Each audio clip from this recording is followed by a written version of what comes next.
Historically, wheels were made of metal or wood. With the invention of air-filled car tires in the early part of the 20th century, the ride was revolutionized. The inflated rubber tires could better absorb the bumps on the road, and the addition of tread gave the invention serious traction. Car tires have come a long way in the last century.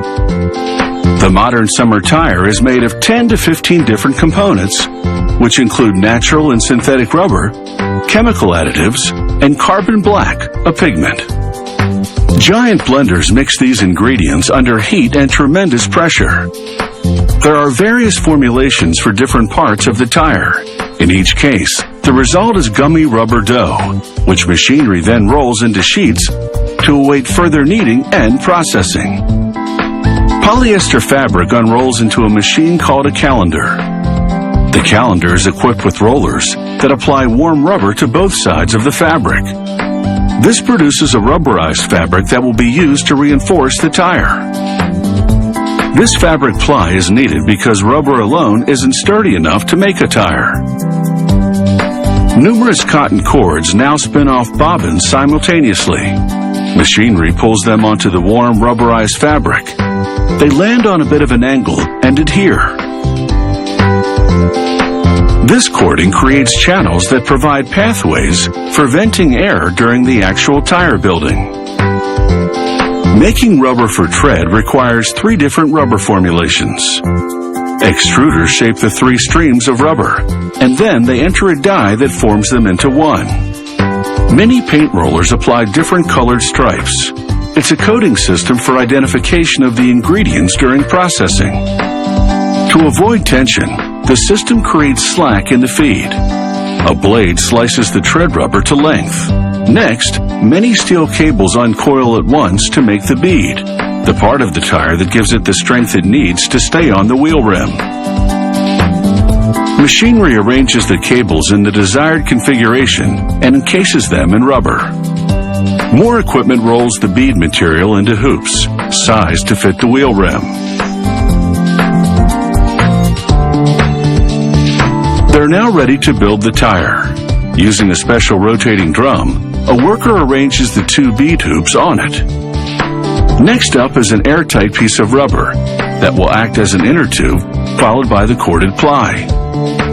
Inflated bladders roll the rubber around the bead on both sides and then retract. A server applies sidewalls to the beads.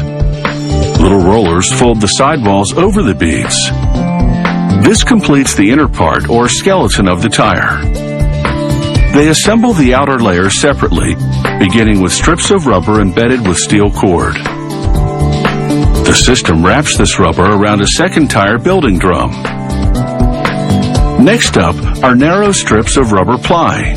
The computerized system winds them with just the right amount of tension for a graduated effect. They're now ready for the last layer, the tread rubber. Machinery applies it to the ply.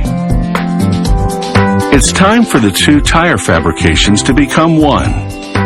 A transfer ring collects the assembly and transfers it to the inner part. Compressed air inflates the tire to shape it, and all the sticky layers adhere together.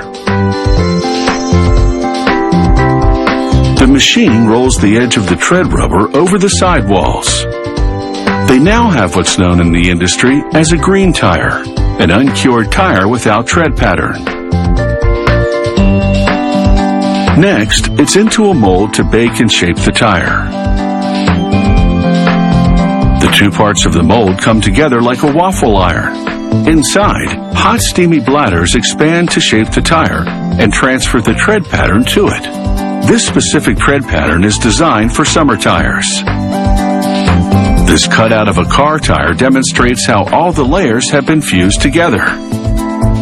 The time in the hot pressurized mold has caused the rubber to vulcanize, a chemical reaction that transforms it from a weak and sticky substance to one that's strong and elastic. A worker trims excess rubber.